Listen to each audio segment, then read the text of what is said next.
네, 우크라이나를 침략한 러시아에 대한 국제사회의 제재가 이어지면서 다양한 국제 변수에다가 유가까지 치솟고 있습니다. 우리 기업들의 피해도 불가피한 상황이 되고 있는데요. 자세한 이야기 나눠보겠습니다. 차영주 와이즈 경제연구소장 연결돼 있습니다. 소장님 안녕하십니까? 예, 안녕하십니까. 차영주입니다. 네, 반갑습니다. 자, 일단 어제 3월 첫 거래일이었는데 뉴욕 증시가 큰 폭으로 하락 마감했습니다. 아무래도 러시아 우크라이나 사태 때문이 아닐까 싶은데요. 이렇게 장이 안 좋을 때 장 포인트 어떻게 가져가야 할까요? 일단은 지정학적 리스크가 상당히 우려스러운 것은 사실입니다. 네. 러시아가 지금 우크라이나를 침공하면서 지금 여러 가지 다양한 카드들에 대한 부분들이 얘기가 나오고 있기 때문에 전쟁 리스크가 단기간에 끝날 것보다는 조금 시간을 끌 수 있다는 우려가 주식시장에 있어서 분명 악재는 사실이죠. 하지만 여러분들이 여기서 잘 보셔야 될 게 뉴욕 증시 같은 경우 어제 굉장히 많이 빠졌습니다. 더군다나 필라델피아 반도체 지수가 3% 넘게 빠졌고요. 네. 근데 이렇게 빠졌던 게 어제만의 문제가 아니라 최근에 뉴욕 증시를 보면 그 흐름이 계속 이어지고 있다는 것입니다. 하지만 뉴욕 증시가 빠진 것에 비해서 오늘 국내 증시 같은 경우는 플러스권을 계속 유지하고 있거든요. 네. 대부분의 주식이 다 올라갑니다. 이게 과연 무슨 현상인가를 냉정히 보셔야 된다는 거죠. 저는 뉴욕 증시가 과연 전쟁 때문에 빠지는 것인지 아니면 체력이 약해서 빠지는 것인지를 구분해야 되는데 저는 체력이 약화됐다라고 보고요. 왜 이런 말씀을 굳이 드리냐면 전쟁 리스크 때문에 주가가 빠졌다라고 본다라면 전쟁 리스크가 해소되면 주가는 올라간다라는 오판을 내릴 수 있다라는 겁니다. 지금 전쟁 리스크는 분명 주식시장의 악재입니다만 뉴욕 증시와 우리나라 증시가 다르게 반응한다라는 거 봐서는 주식시장에 있어서 여기 전쟁 리스크가 계속해서 시장을 끌고 가고 있는 악재에서는 한 걸음 정도 떨어져 있다. 이게 냉정한 판단이 아니겠는가 말씀드릴 수가 있겠습니다. 네, 이런 러시아 사태가 직접적인 하락의 원인은 아닐 수도 있다. 이런 말씀이신 거죠? 예, 그렇습니다. 네, 근데 사실은 이런 러시아 사태가 이런 시장에 좀 다양하게 영향을 미치고 있다 보니까 유가가 정말 급등했다는 소식까지 함께 들려오고 있는 것 같습니다. 지금 서부 텍사스산 원유는 10% 이상 급등하면서 무려 배럴당 $106 이상 치솟기도 했는데요. 이게 어떤 영향인지 이것도 전쟁과 무관한지도 좀 궁금한데요. 이 부분은 굉장히 주식시장에 있어서 개별적인 악재다라고 좀 말씀을 드릴 수가 있겠습니다. 네. 우리가 이제 유가를 필두로 한 원자재 가격의 가격 결정 요소들을 알으셔야 되는데요. 가장 중요한 것은 수요와 공급이겠죠. 네. 근데 지금 전 세계 경기가 살아나다 보니까 수요가 굉장히 탄탄하게 유지가 되고 있는 상황입니다. 여기에 유동성도 상당히 이런 원자재 가격을 끌어올리는 역할을 하고 있죠. 우리가 코로나 팬데믹 이후에 글로벌 중앙은행들이 돈을 풀면서 원자재 가격의 상승을 도모한 적이 있는데요. 이제는 미국이 금리 인상을 하게 된다면 이 부분은 좀 사그라들 수 있겠죠. 어제 10% 올랐다라는 것은 결국 마지막 세 번째 요소인 심리적인 요소가 가미됐다라고 말씀을 드릴 수가 있겠습니다. 지금 러시아가 유럽으로 가는 가스관을 잠근 것도 아니고요. 만약에 가스관을 잠그게 된다면 이런 것들이 에너지 대란을 일으킬 것이다라는 어떤 추측성에 대한 심리적인 불안감 이런 것들이 이제 원자재 가격을 올렸다라고 보여지는 거죠. 제 개인적인 견해로서는 $100 선에서 잠깐 머무르다 내려올 가능성이 높다라고 보여집니다. 결국 심리적인 요소는 해결될 것으로 보여지지만 하지만 우리가 이제 수요와 공급 그다음에 유동성을 보면 $90 이하로 쉽게 내려오긴 어렵다라고 보여지는 거죠. 따라서 관련주들에 대한 움직임도 유심히 보셔야 된다라고 보여집니다. 결국 신재생 에너지에 투자가 활발히 일어날 가능성이 있기 때문에 네. 이러한 관련주들의 주가 움직임은 견조하다. 이런 부분들은 우리가 인정해야 될 부분들이다라고 말씀드릴 수가 있겠습니다. 그렇군요. 근데 이렇게 사실 국제 유가는 우리의 삶에도 많은 직접적으로 영향을 미치기 때문에 조금 더 이야기를 좀 해보자면 사실 러시아는 미국, 러시아, 아니 중동 이런 국가들만큼이나産油国으로 정말 유명한 규모가 큰 국가였잖아요. 그런데 이렇게 제재가 되다 보니까 이게 가격 상승을 견인하는데 굉장히 큰 영향을 준 것이 아닌가 싶어요. 그래서 심리적인 영향도 있을 수 있겠지만 또 실제로 이런 전쟁이 영향을 많이 미치게 되고 또 전쟁이 장기화되다 보면 가격이 쉽게 떨어지지 않을까 우려가 되기도 하거든요. 그런 부분이 정확한 지적이십니다. 지금 러시아 같은 경우 산유국 2위입니다. 그러니까 우리가 이제 사우디가 산유국 1위고요. 러시아가 산유국 2위일 정도로 러시아의 영향력이 굉장히 크다라는 점을 부인하지는 않습니다. 하지만 네. 지금 이제 말씀하신 내용들이 그럴 가능성에 대해서 얘기를 한다는 거죠. 결국 시장은 가능성에 대해서 움직이는 게 맞습니다. 하지만 우리가 가능성과 팩트는 구분하셔야 된다라고 보여지는 거죠. 지금 저는 가능성과 팩트를 구분하지 못하는 것 중에 가장 큰 것이 조선주들이라고 말씀을 드릴 수가 있겠는데요. 네. 최근에 국내에서 오늘도 조선주들이 상당히 좋습니다. 근데 이제 조선주가 올라가는 것은 물론 기업의 실적이 탄탄한 것도 사실입니다만, 뭐 간단하게 말씀드리면 러시아가 가스관을 잠그고 유럽이 가스를 미국에서 들여오고 그런 배가 부족해지면 우리나라가 수주가 들어올 것이다라는 어떤 내피셜이거든요. 이런 부분들은 우리가 상당히 걱정을 해야 된다는 부분들이죠. 러시아가 지금 이제 경제 제재가 심화된다라면 뭐 상당히 그 유럽 부분에 있어서 그리고 우리나라도 지금 러시아에서 원유를 일정 부분 들여오고 있는데 이런 부분들이 문제가 될 건 사실이고 또 더군다나 유가가 어찌됐든 $100 이상이 된다라면 기업의 물류 비용의 증가라든지 그다음에 우리나라도 무역 수지가 유가 때문에 1, 2월 다 적자가 났기 때문에 이런 부분에 대해서 악화될 가능성 분명 존재합니다. 하지만 시장이 그렇게 폭발적으로 올라갈 만한 요소인지는 좀 지켜봐야 되고요. 물론 이런 것들이 뭐 전혀 근거 없다라고 보기보다는 우리가 그 팩트 부분을 정확히 근거에 의해서 좀 살펴야 된다라는 점을 강조드리도록 하겠습니다. 네, 그렇군요.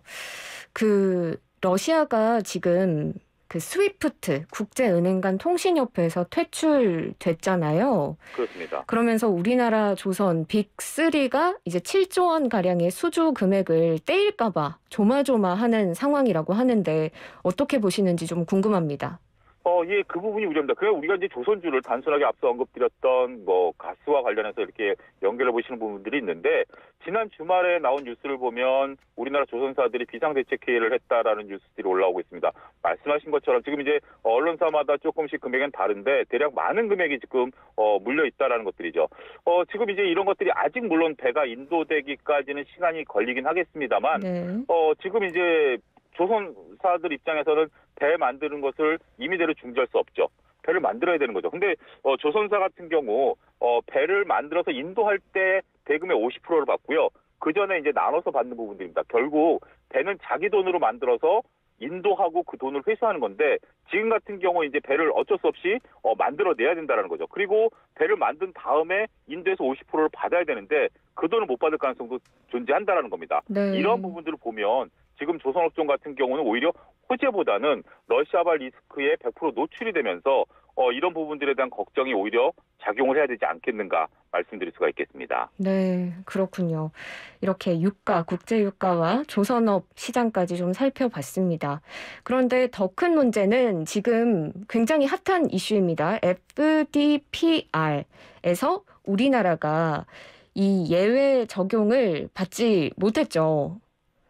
그렇죠? 예, 그렇습니다. 이 부분에 대해서는 지금 뭐 청와대에서도 뭐 어제 이제 얘기가 나왔는데 이게 이제 우리나라 말로 하면 해외 직접 제품 규제라는 겁니다. 그러니까 이제 결국 러시아로 수출하는 제품들에 대한 어떤 규제인데 일부 우리나라 경쟁 국가들이 여기서 예외 인정을 받았죠. 그러니까 결국 미국 주도로 해서 러시아로 전쟁 물자 같은 경우 수출을 금지한다라는 것에 대한 적용을 우리나라가 받는 것이고 일부 국가들은 이것을 예외로 인정받으면서 수출을 할 수 있다라는 건데 청와대의 시각은 좀 다릅니다. 이것을 예외 인정받았다라고 해서 무조건 수출할 수 있는 것이 아니라 자국 심사 대상으로 되기 때문에 결국 미국이 가이드라인을 제시한 것을 따를 수밖에 없다라는 부분들이죠. 네. 이런 부분들에 대한 어떤 피해 이런 것들 규모를 감안하기 쉽지 않을 것으로 보여집니다.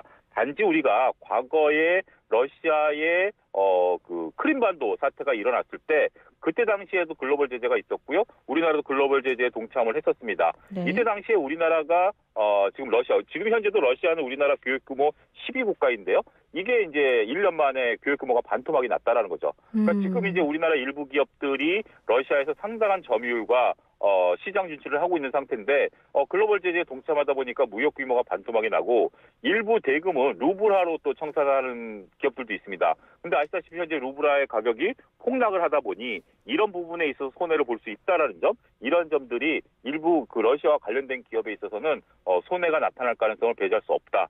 이렇게 보셔야 될 것 같습니다.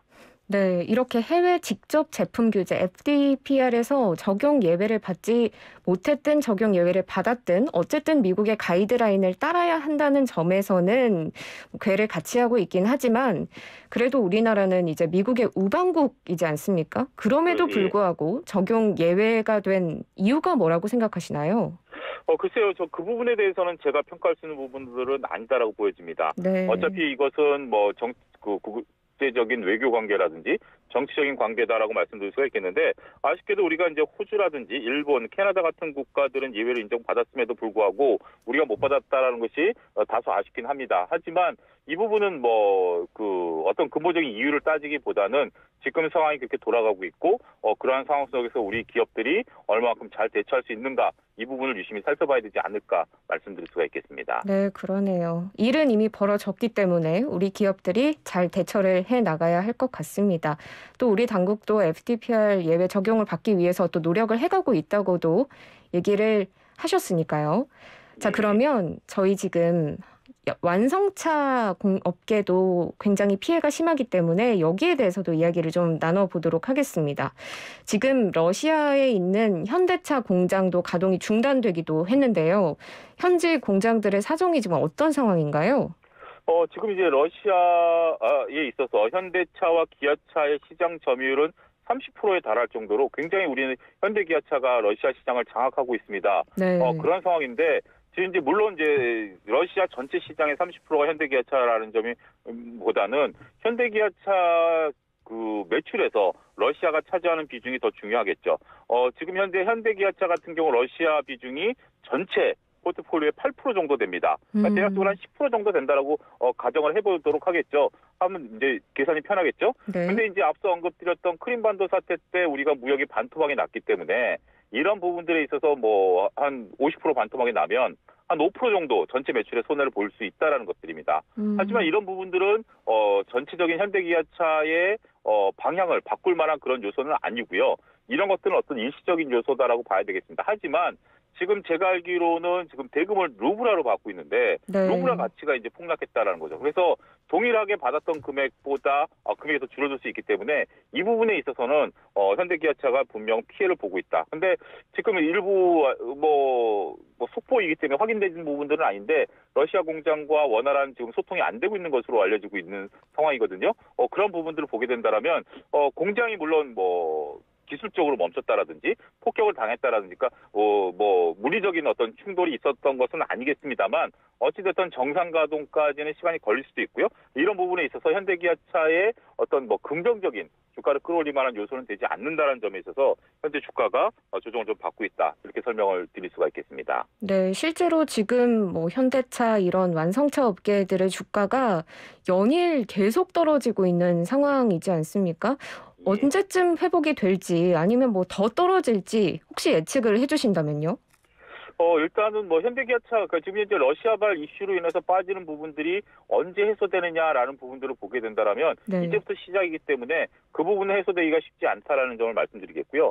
그 외의 논쟁으로서 현대기아차에 대한 어떤 주가의 전망을 조금 본다라면 글쎄요, 저는 뭐 긍정적으로 보기보다는 조금 조심스러운 관점에서 견제해서 말씀드리겠습니다. 네. 많은 분들이 현대기아차의 개인 투자자 비중이 높기 때문에 거기에 대해서 이제 좀 말씀드리기가 조심스러운 것은 사실인데요.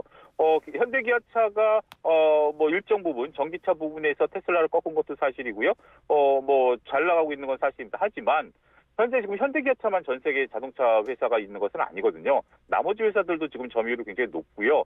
다 지금 잘 선방하고 있습니다. 저는 자동차 업계는 이렇게 좀 설명을 좀 드리고 싶어요. 어떤 설명이냐면 전체 우리가 산업이 발달함에 따라서 자동차에 대한 수요가 늘어나야 되는데 네. 수요가 늘어나고 있는 부분들은 전 세계에서 중국과 아시아 지역이 이제 현재 생활의 소득이 늘어나면서 자동차에 대한 수요가 늘어나죠. 네. 하지만 그렇다 하더라도 이 시장을 현대기아차가 잡아먹는다는 보장은 없다라는 겁니다. 결국 음. 우리가 과거 통신회사 그러니까 SKT, KT 뭐 이런 것들이 결국 우리가 뭐 SKT에서 KT로 가고 왔다 갔다 하면서 분할해서 시장을 장악했던 거 아니겠습니까? 네. 결국 전 세계 자동차 회사 중에 한쪽의 역할을 하고 있는 현대기아차일 뿐이지 현대기아차가 오히려 점유율을 다른 시장을 뺏어 먹는다라든지 이런 관점의 접근은 저는 조금 조심스럽다 말씀드릴 수가 있겠습니다.